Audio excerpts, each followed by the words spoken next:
नमस्ते, आपके साथ मैं हूं जयप्रकाश शर्मा और मेरे साथ है हमारे सहयोगी अक्षय अग्रवाल। तो आज हम एक बड़े मुद्दे पर चर्चा करने जा रहे हैं और मुद्दा बड़ा दिलचस्प है। मुद्दा है स्मृति ईरानी का। जी हाँ, कभी सास भी बहू थी। आजकल वो सीरियल भी कर रही है दोबारा से। आज उन्हीं के मुद्दे पर चर्चा कर रहे हैं। क्यों अक्षय, आज जी, मुद्दा क्या है, बिल्कुल। जरा हमारे दर्शकों को बताइए। बिल्कुल, मुद्दा वाक़ई में बड़ा है और मुद्दा गरम है, क्योंकि जिस तरीके से बीती 10 जून को हमने देखा, यहाँ पे उत्तर प्रदेश राज्य निर्वाचन आयोग ने यहाँ पंचायत चुनाव की अंतिम वोटर लिस्ट जारी कर दी। उसमें कई नाम काटे और कई नाम जोड़ी भी गई और लगभग 40,19,000 का एक आंकड़ा दिया गया है कि वोटरों की बढ़ोतरी हुई है। लेकिन अब मुद्दा गरम इसलिए हो गया है क्योंकि अमेठी में यहाँ से पूर्व सांसद भी रही हैं स्मृति ईरानी और केंद्र में मंत्री भी रही हैं, उनका नाम वोटर लिस्ट से गायब मिला है। बिल्कुल, और देखिए वोटर लिस्ट से गायब मिला है क्योंकि पंचायत चुनाव की सुगबुगाहट शुरू हो गई है। क्योंकि जिस तरह पंचायत की जो वोटर लिस्ट है वो जारी की गई, जिस तरह हमारे सहयोगी अक्षय ने बताया आपको कि वोटर लिस्ट जारी की गई, कितने नाम जुड़े कितने घटे ये भी आपको बताया, लेकिन उसमें स्मृति ईरानी का नाम नहीं था। लेकिन 2024 में चुनाव आ रहे थे। जी हाँ, किशोरी लाल शर्मा, उन्होंने उन्हें स्मृति ईरानी को हरा दिया चुनाव अमेठी में, क्योंकि उन्होंने राहुल गांधी को हराया था।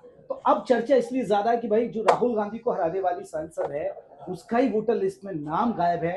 यूपी में कुछ चुनाव हुए हैं, वही चर्चा का विषय है। तो अक्षय, अभी क्या जानकारी मिल रही है, क्यों वोटर लिस्ट से नाम कटा, क्या कोई प्रशासन की तरफ से सफाई दी गई इसमें? बिल्कुल, देखिए कयास भी इसमें कई तरीके के लगाए जा रहे हैं, लेकिन जब यहाँ पर प्रशासन की बात आती है तो डीएम का साफ तौर पर कहना है कि पंचायत चुनाव की जो वोटर लिस्ट होती है उसमें अपना नाम भरवाने के लिए आपको अलग से एक आवेदन दाखिल करना होता है। पहले आप आवेदन पत्र यहाँ पर भरेंगे और फिर उस पत्र को भरने के बाद जमा करेंगे। अब डीएम ने ये बात भी कही है साफ तौर पर कि यहाँ जांच की जाएगी कि स्मृति ईरानी के द्वारा जो वो आवेदन पत्र था उसे भरा भी गया या फिर नहीं, और अगर यहाँ पर भरा गया और उसके बावजूद स्मृति ईरानी का यहाँ पर अंतिम वोटर लिस्ट में नाम नहीं आया है तो यहाँ पर दोबारा से उसकी जांच की जाएगी और फिर उसमें सुधार भी किया जाएगा। या बिल्कुल, तो दर्शकों को बता दें, जिस तरह हमारे सहयोगी अक्षय ने भी जिक्र किया, दरअसल देखिए अभी क्योंकि नई वोटर लिस्ट बने, एसआईआर हुई जिसमें आपको बताना था कि क्या क्या आपके नाम है, आपको वोटर जुड़ना है, घटना है, वो हुआ। लेकिन बताया ये जा रहा है कि स्मृति ईरानी की तरफ से कोई आवेदन नहीं दिया गया, इसलिए उनका वोटर लिस्ट से नाम गायब हो गया। हालांकि जब मामला सुर्खियों में आया, चर्चा का विषय बना, तो इस पर प्रशासन के अधिकारियों ने दिए कि भाई अगर हमारे पास लिस्ट आती, नाम आता तो हम जोड़ देते, अब भी आवेदन आ जाएगा तो हम अब जोड़ देंगे।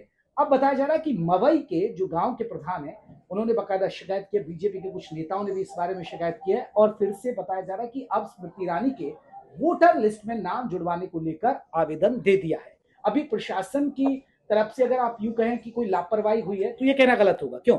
बिल्कुल, यहाँ पर प्रशासन की लापरवाही कहना अभी तक गलत होगा, क्योंकि डीएम ने कहा है कि एक बार दोबारा से जांच कराई जाएगी। इस मामले में एडीएम का भी बयान आया। एडीएम ने भी साफ तौर पर कहा कि अभी भी यहाँ पर दावे और निस्तारण के लिए समय है और फिर से जो वोटर लिस्ट है उसमें जो बदलाव है वो संशोधित किए जाएंगे यहाँ पर। लेकिन एक बड़ा सवाल है, इसमें स्मृति ईरानी को खुद जागरूक होने की जरूरत थी ना अक्षय, क्योंकि अब भाई स्मृति ईरानी तो लीडर रही हैं, केंद्रीय मंत्री रही हैं, बावजूद उनको ये जागरूकता तो उनमें ही आनी चाहिए। आप चुनाव आयोग आपको जगा रहा है, आप चुनाव आयोग, एसआईआर का मुद्दा तो यूपी में कितना गरमाया, सबको पता है कि वोटर लिस्टों में नाम हट रहे हैं और घट रहे हैं और हट रहे हैं, घट रहे हैं और उसके बाद जुड़ रहे हैं। बावजूद इसके स्मृति ईरानी ने अपना नाम जुड़वाना चाहिए था, किसी को बोल के जुड़वा देती। अगर आप बिजी हैं, आप व्यस्त हैं, हालांकि वो जाती हैं, मवई गाँव जाती हैं, घर में रहती हैं, फिर लोगों के बीच भी जाती हैं, बावजूद उसके उन्होंने ध्यान नहीं दिया और अब आवेदन दिया जा रहा है।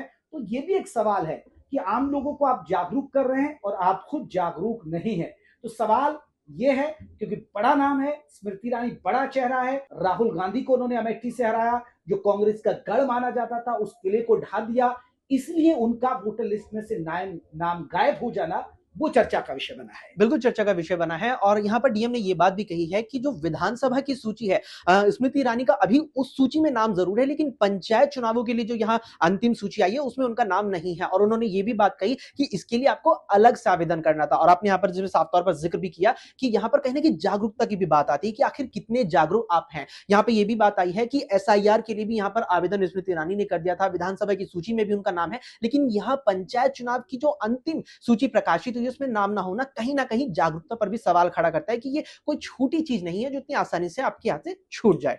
तो ये महत्वपूर्ण जानकारी हमने शेयर की कि आखिरकार स्मृति ईरानी का वोटर लिस्ट से नाम कैसे कटा, उस पर अब कैसे बवाल हुआ, अब उसके बाद आवेदन दिया गया, डीएम ने क्या सफाई दी, एसडीएम ने क्या सफाई दी, तो पूरी जानकारी हमने इस वीडियो के जरिए आपको दी। आगे भी आप दर्शकों को इसी तरह की जानकारी हम मिलकर देते रहेंगे। इसी तरह की जानकारी आपसे शेयर करते रहेंगे कि जो भी यूपी से जुड़ी, जो भी यूपी के मुद्दों पर बात होगी, बेबाक जानकारी, अंदर की जानकारी, पूरे रिसर्च के साथ जानकारी आपको देते रहेंगे। तो फिलहाल मुझे यानी जयप्रकाश शर्मा और मेरे सहयोगी आपको बता दें अक्षय अग्रवाल को दीजिए इजाजत। फिर मिलेंगे एक नई वीडियो के साथ। नमस्ते।